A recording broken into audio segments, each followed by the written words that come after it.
Oi, pessoal. Esse é mais um episódio do podcast Maternidade Real. Do meu lado está a psicóloga Larissa Gonçalves. Seja bem-vinda.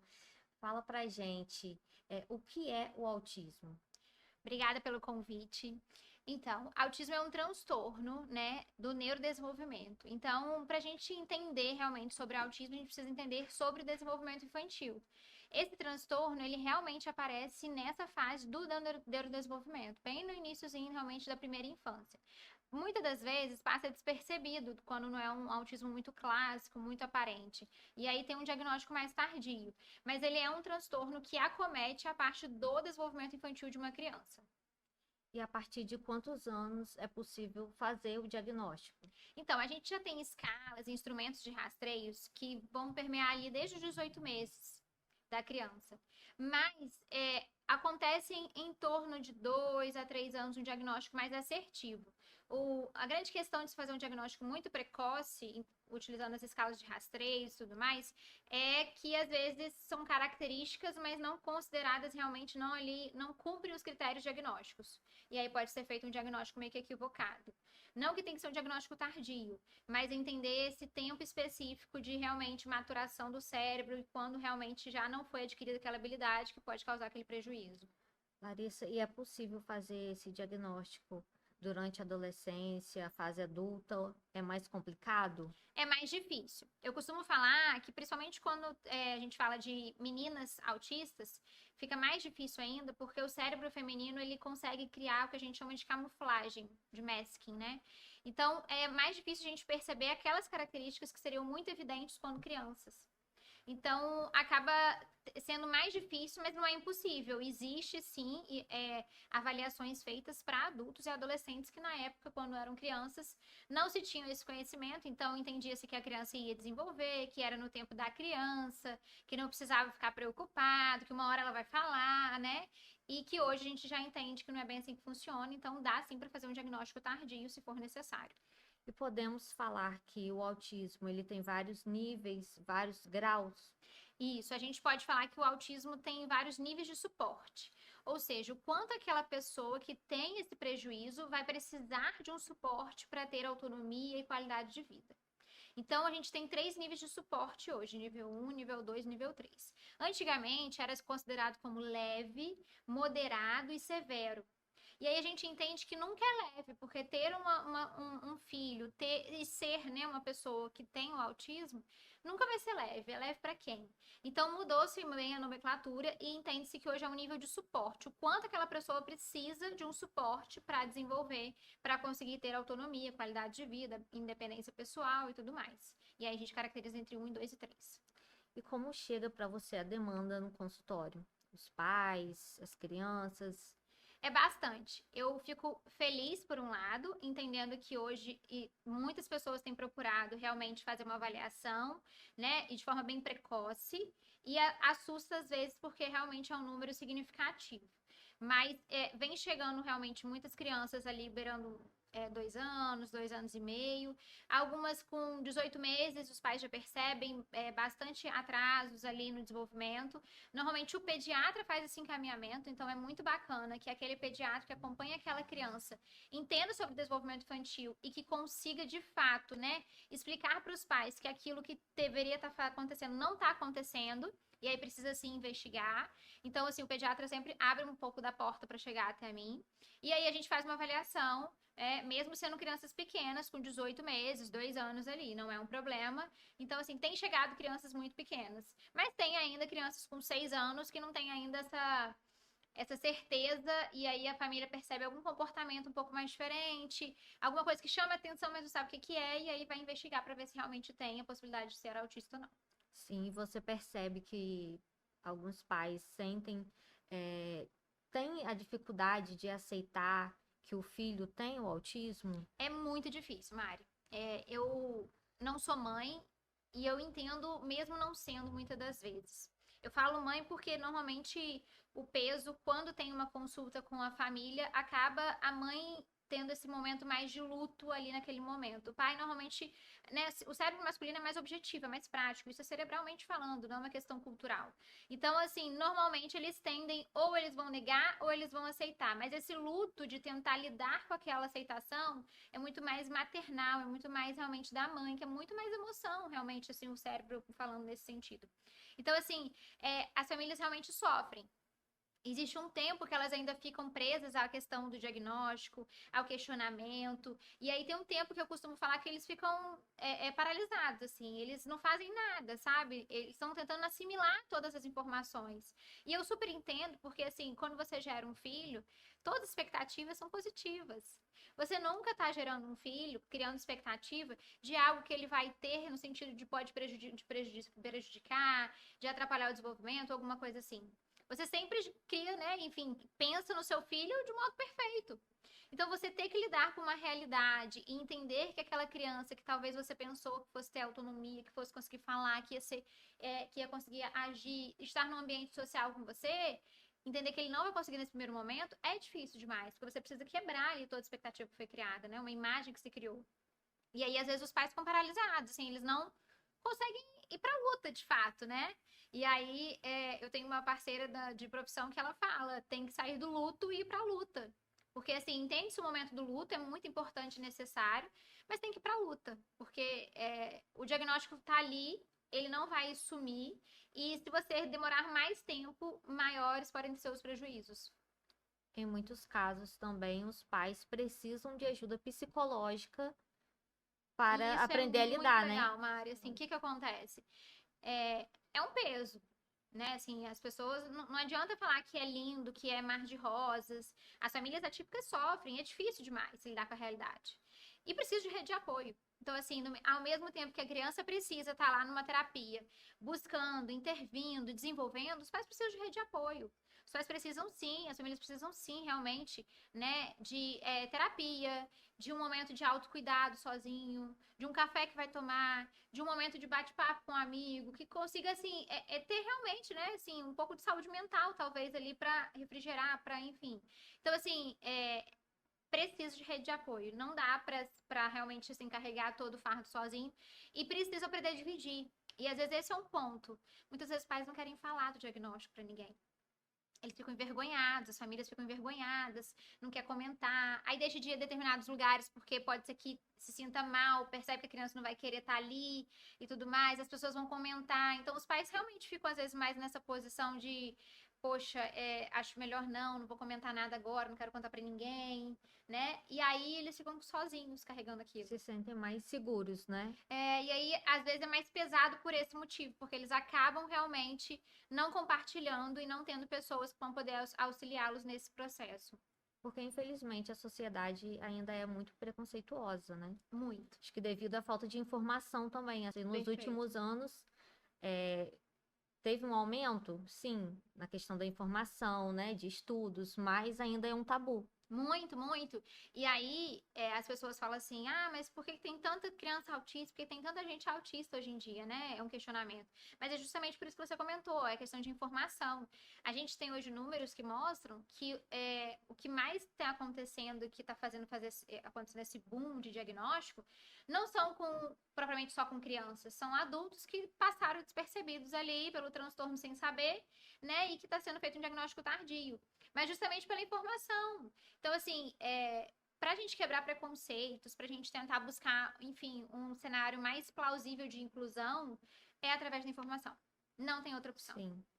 E toda criança que tem o autismo, ela tem dificuldade intelectual, dificuldade para ler, dificuldade para falar. Depende do grau, né? Não é uma regra, tá? O que caracteriza de fato o transtorno são prejuízos na comunicação, e aí realmente tem a parte de socialização envolvida, e prejuízos que a gente chama de movimentos repetitivos estereotipados. Né? Então, assim, essa é a característica principal que vai estar ali fundamentando os critérios. Mas não é uma regra que a criança vai ter, por exemplo, deficiência intelectual. Hoje em dia é uma comorbidade muito frequente, né? A deficiência intelectual com o autismo, mas não é regra. E do mesmo modo, a gente tem vários autistas que têm hiperlexia, que têm essa facilidade de leitura, facilidade de escrita, mas tem às vezes muito prejuízo na parte social, não consegue se relacionar com uma outra criança. Ficam muito bons, por exemplo, especialistas em algo que não é do interesse de outras crianças daquela idade. E aí não tem como brincar, não consegue como chegar naquela criança, porque o que ele sabe não condiz com a idade do outro amigo dele, porque ele tá muito além para alguma coisa, mas aí ele não consegue às vezes se relacionar bem. Então, assim, não tem uma regra dizendo dos prejuízos que a criança vai ter nessa parte linguística, nessa questão de aprendizagem propriamente dito, né? A gente sabe que podem ter dificuldades durante esse processo por conta de algumas habilidades que não foram desenvolvidas, mas não é uma regra e não tem como a gente realmente saber que tem autismo, vai ter deficiência intelectual. E alguns sinais podem ser confundidos com TDAH. Podem. O principal sinal que a gente percebe, o principal sintoma que tem a ver é a questão da estereotipia. Muito pouco falado, mas o TDAH também pode ter uma estereotipia acontecendo. Então, às vezes, é o balançar das pernas, é o balançar das mãos, né? Então, isso pode caracterizar algo que pode chamar a atenção para um autismo, mas se não cumprir o critério de déficit na comunicação e na interação, não pode ser autismo. E aí pode ser um TDAH se tiver uma disfunção, talvez, ali na atenção ou uma hiperatividade.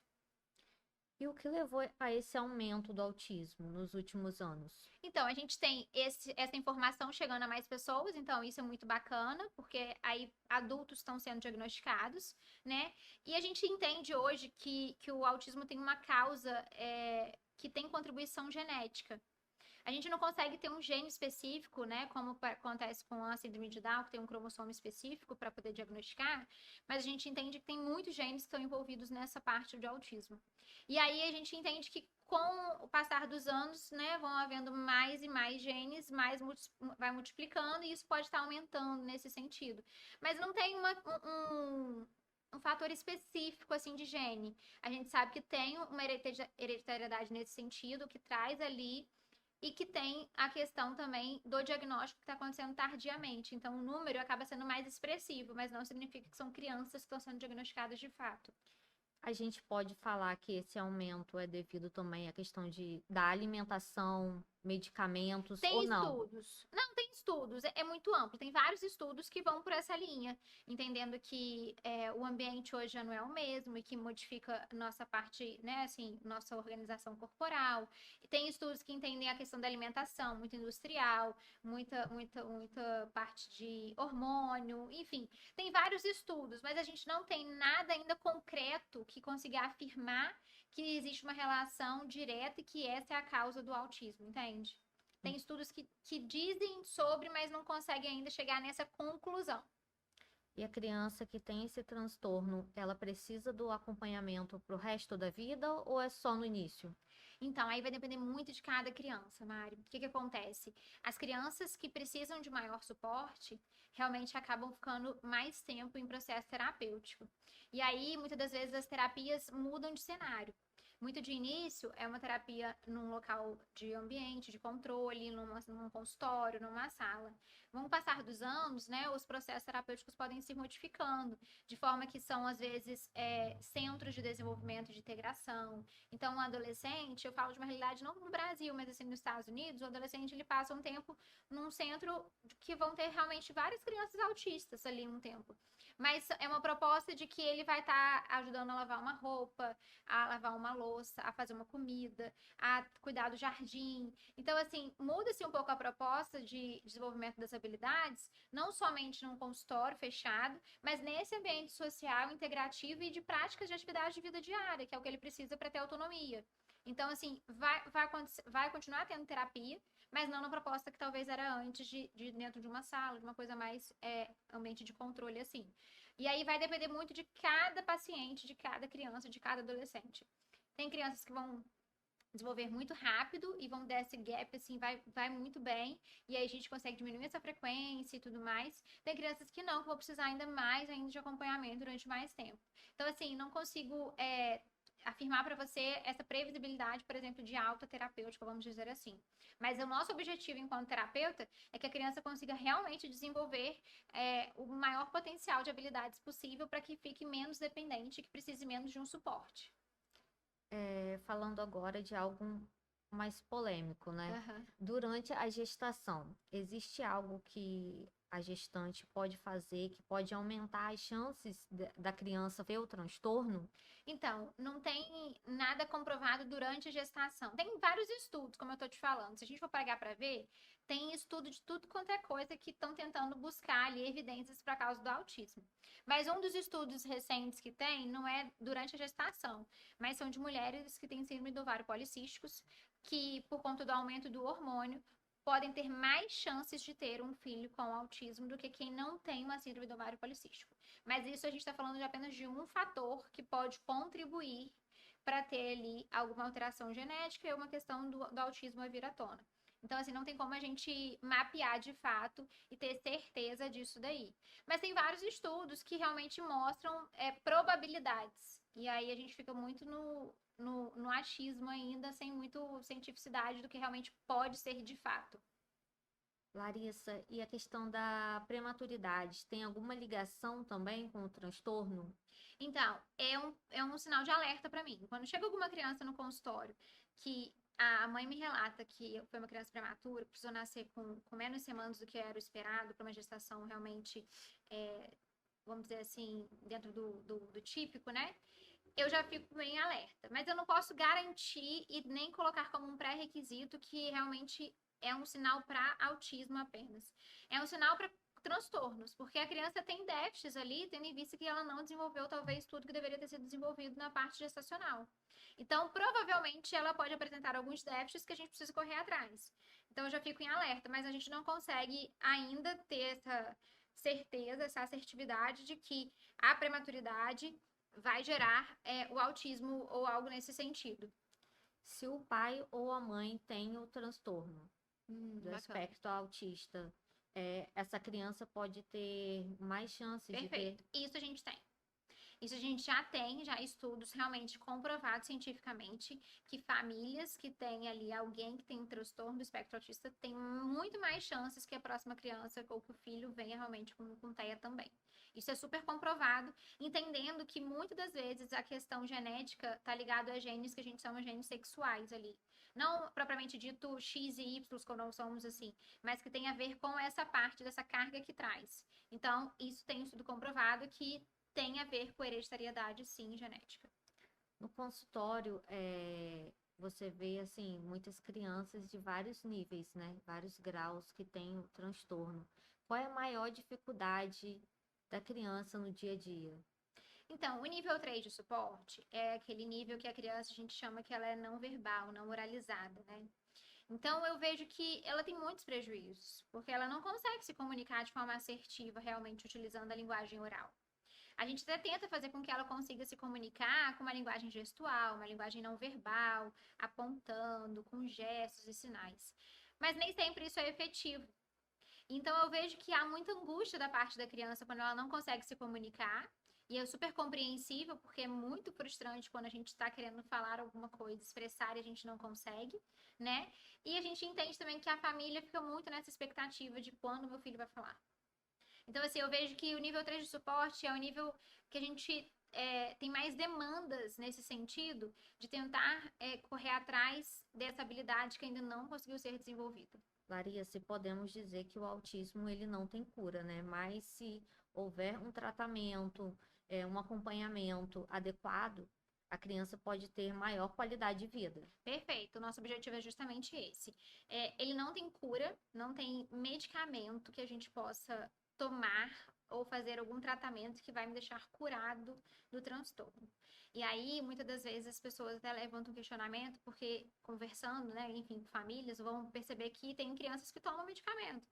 Às vezes é uma criança que toma melatonina para dormir, às vezes é uma criança que toma o canabidiol, enfim. Então, tem medicamentos que são realmente administrados, mas não é com o objetivo de cura do autismo, e sim de tentar monitorar alguns sintomas que podem ser mais prejudiciais e autolesivos. Às vezes a gente tem crianças que têm estereotipias, né, ou enfim, quando estão numa situação de crise, que vão bater cabeça na parede, vão se jogar no chão, vão se morder. Então, são comportamentos autolesivos. E aí, nessa situação, é de suma importância que a gente faça um tratamento medicamentoso para que diminua essa questão desse comportamento, junto com a parte comportamental. Então, a gente tem, sim, medicamentos que vão ajudar nos sintomas, mas não é a cura. E aí tem o tratamento com as terapias. E aí são várias terapias.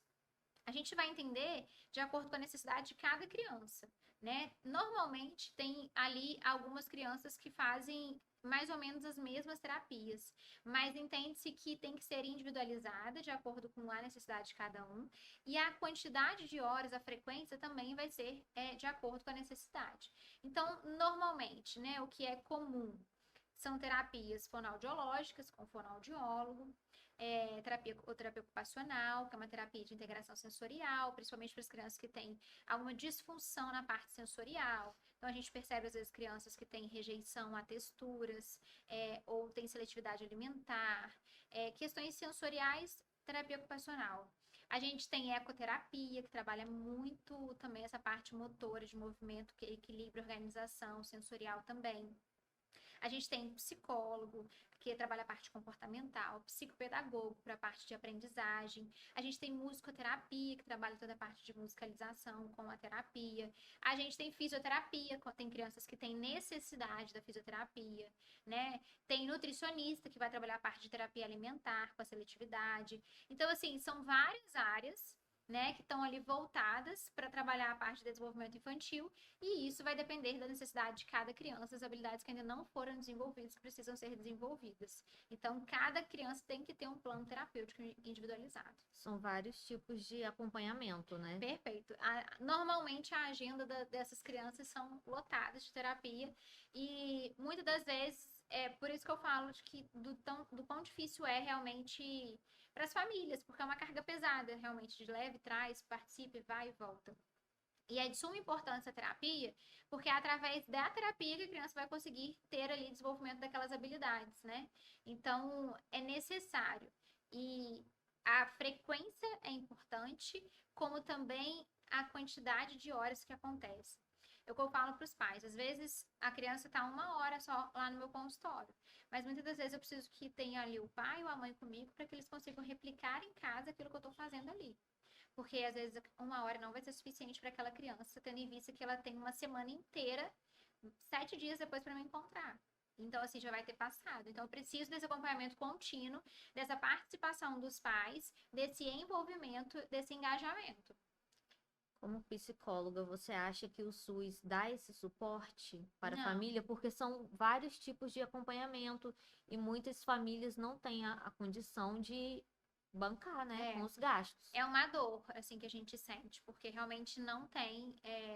E aí, assim, posso estar até me equivocando, mas não conheço nenhuma realidade estadual do Brasil que tenha realmente, de fato, um programa no SUS voltado para a TEA que realmente funcione e que consiga atender todas as demandas. Sempre existe uma demanda reprimida ali de famílias que não conseguem ser atendidas, né? E aí, por exemplo, além de ter a demanda reprimida de que famílias estão na fila de espera aguardando, não tem, muitas das vezes, profissionais qualificados que estão envolvidos também nessa causa. Então, assim, são duas questões, além de questões de políticas públicas, que é o que está em base nisso, né? Então, assim, não dá conta. Não dá conta mesmo. A gente tem instituições, né, como a APOI, a PAP, a PAI, são instituições não governamentais que estão ali ajudando e auxiliando nesse processo, né, que recebem essa demanda também, mas que não dão conta também. Se você for visitar e for procurar saber, todos têm fila de espera, porque realmente não dão conta. Enfim, tem que ter um sistema mais organizado para essa demanda, que realmente não dá. Então, a gente pode dizer que a demanda é grande e falta especialização no SUS. Falta, e também falta política pública. O que acontece? A gente tem a demanda, mas a gente não sabe o que fazer com total demanda. Então, assim, chega pra gente a demanda, vamos dizer assim, e aí, o meu paciente vai para onde? Sua família vai para onde? Vai fazer o quê? Vamos encaminhar para onde? Sabe? Não tem esse controle, né? E eu tô falando de uma realidade muito municipal, talvez em outros municípios isso talvez já esteja até mais organizado, mas ainda não se tem esse controle para onde vai, essa família chega e vai para onde? E outra, essa criança estuda onde? Né? A escola faz parte desse processo de terapia. Não que a escola vai estar lá dentro da minha terapia, mas eu preciso ir até a escola para poder conversar, observar essa criança e a gente ter trocas. A criança passa um tempo nessa escola e lá é o principal lugar que ela vai ter de socialização. Então, eu preciso ter esse olhar também para a escola. E aí, a criança chega no SUS com um diagnóstico. Ele vai procurar terapias. Ele vai fazer para onde, sabe? Não tem. Ah, vamos procurar alguns lugares que podem te dar esse apoio, mas não sabe de onde que as crianças é, qual escola tá, não tem um cadastro, um levantamento, não tem isso acontecendo hoje em dia. Então, assim, fica perdido. E aí os pais, muitas vezes, quando tem um diagnóstico, não sabem para onde ir e o que fazer. Porque não tem um centro de referência do autismo, sabe? Não existe isso ainda. Né? Existem projetos para que realmente consigam aí trazer esse benefício para campus, falando de parte municipal mesmo. Mas não tem isso pronto hoje. Então, assim, a demanda é grande, o SUS não dá conta, não existem políticas públicas de fato efetivas para que realmente consigam atender essa demanda. E aí, muitas das vezes, os pais ficam aguardando a possibilidade numa fila de espera. Larissa, muitos pais ficam na dúvida se colocam o filho, né, que tem um transtorno na escola, que não é especializada, né? Não lidam diretamente somente com crianças que têm o transtorno ou se colocam em uma escola mais restrita, vamos dizer assim? Então, o que que acontece? Hoje a gente tem uma lei que não é permitido que a criança fique estudando somente numa escola especializada, né? Ela precisa estar numa escola regular, uma escola de uma classe regular, em que vão ter crianças com autismo, sem autismo, com TDAH, sem TDAH, crianças. Então, ela precisa frequentar uma escola regular. E aí, o que antigamente era possível, que era, por exemplo, quando a Apoia era uma escola, tinha ali oferecendo esse serviço, eles têm esse serviço, tipo, num contraturno, que a criança possa frequentar como espaço de socialização. Mas não é permitido no Brasil, isso é uma lei muito específica daqui, porque lá fora a gente tem vários centros voltados para isso, mas aqui no Brasil, na proposta da inclusão, entende-se que se a criança ficar restrita somente a um ambiente, não vai estar sendo feita uma inclusão, porque a sociedade não é feita somente daquele ambiente. Então, entende-se que a criança precisa estar também em outros contextos para que consiga realmente ser de fato incluída nesse ambiente social. Então, ela precisa frequentar uma escola regular, mas também pode estar realizando ali um acompanhamento em outras unidades, em outras, enfim, instituições que vão dar esse suporte para o desenvolvimento dela. Mas precisa frequentar e estar matriculado numa escola regular. Essa é uma lei que não tem como realmente a gente mudar, porque é o que eles chamam da inclusão, de fato, Sim. para acontecer. A gente sabe que é muito difícil a gente entender essa lei e vê-la na prática, porque não adianta a gente pegar crianças, jogar numa escola e falar para a escola, agora você se vira, porque ela tem um transtorno do espectro autista, você tem que saber como lidar com ela, e a minha parte já foi feita, que é matricular a criança na escola. Né? Então, assim, não é uma questão só de colocar uma criança na escola, porque colocar não é incluir. A criança estar na escola não é incluir. Ela precisa, de fato, conseguir participar e ser ativa naquele ambiente. E para ela fazer isso, a escola precisa se adaptar em muitas situações. E aí tem um monte de outras questões. Por exemplo, a lei foi criada, mas em algum momento foi dado para os professores treinamento, capacitação para eles entenderem sobre transtorno? Em algum momento foi oferecido para a escola um suporte para que as escolas saibam o que fazer, como lidar? Foi oferecido recurso ou não? Então, assim, existe uma lei que proíbe as escolas especializadas, porque entendem que a inclusão precisa estar no ambiente social, perfeito. Contudo, não existe políticas públicas que fundamentam talvez essa lei, de fato, que realmente a criança seja incluída, para que os professores tenham capacitação, para que a escola tenha recursos, para que consigam realizar adaptações. Ao contrário, existe ali uma questão, principalmente quando a gente fala de escola pública, que tem ali 40 alunos numa sala, e que não vai conseguir nunca fazer uma inclusão realmente de fato, porque não dá conta, um professor não vai dar conta de 40 alunos típicos, quanto mais 40 alunos com uma realidade atípica, porque realmente precisa de adaptação. Então, assim, é uma utopia, mas essa é a realidade no Brasil, e a gente precisa trazer mais informações sempre que possível para que professores, escolas, coordenadores, pais, cidadãos sejam capacitados para entender como lidar com aquela criança, com aquele cidadão também atuante na sociedade. Mas é um desafio. Infelizmente, na prática é mais complexo e falta o preparo. Falta. Faz muita diferença, Muito, né? assim, é outra dor, né? A gente tem uma dor do SUS, a gente tem uma dor de políticas públicas, voltado principalmente para a parte de inclusão, porque é um desafio. E, assim, é desafio mesmo, não é uma questão de que eu estou falando num lugar de conforto, não é, porque eu já estive no sistema público, eu já estive em sala de aula, e é desafio mesmo. Então, assim, eu sei o quão difícil é, mas também entendo que a gente precisa, talvez, pensar em políticas que possam dar esse suporte para os professores, para a realidade toda escolar, para que consigamos, assim, alavancar e avançar. E aí eu acho que a inclusão começa desde do nosso olhar, muitas das vezes, enquanto cidadão, independente de profissão, de atuação, na sociedade. Quando eu vejo, às vezes, uma criança com uma mãe, com um pai, passeando no shopping, a criança está lá, segundo algumas pessoas, tendo fazendo uma birra. Isso direto. Isso é porque o pai não diz não, isso é mimo, isso é bobeira, isso é dengo. E a gente não entende às vezes. E às vezes não é nada disso. Às vezes é uma questão realmente sensorial de alguma descarga que ele está tendo de realmente desregulação, que é uma crise. E aí a gente já começa naquele momento julgando. Então, assim, se a gente conseguisse entender que muitas das vezes comportamentos atípicos não significam birra, chamar atenção, dengo, nem nada disso, já começa a mudar um pouco o nosso cenário. E a partir dali, a gente consegue disseminar um pouquinho da informação, um trabalho de formiguinha, que eu falo para você, você fala para outro, até a gente chegar nessa conscientização sobre o que realmente é autismo e aprender a respeitar essa diferença, aprender a lidar com ela, conviver e incluí-la numa sociedade.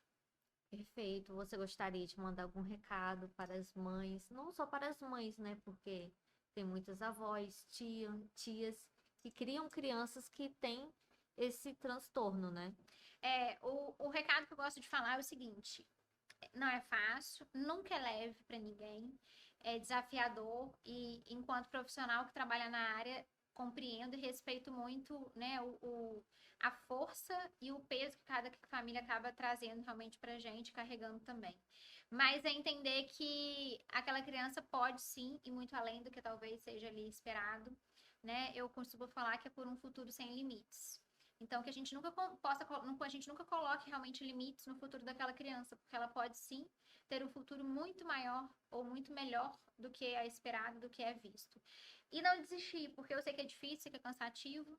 Às vezes a vontade de surtar, de ir embora, de desistir de tudo, assim, eu vejo mães chegando falando assim, Larissa, minha vontade era pegar um foguete e ir embora hoje, assim. Porque é cansativo mesmo. Mas é entender que talvez seja tenha ali a ver com a missão de cada um. E também entender que você está fazendo o melhor que você pode e que você está tentando proporcionar o melhor que você pode hoje para que futuramente a sua criança tenha ali autonomia, tenha independência, tenha qualidade de vida. Então, é plantar hoje para colher lá na frente. Às vezes é difícil a plantação, mas a colheita vai vir. E é isso que a gente precisa acreditar, realmente não desistir dos nossos pequenos, porque eles têm muito potencial pela frente. Eu gostaria de agradecer pela sua participação, que foi de extrema importância. A gente volta no próximo episódio com muito mais informação.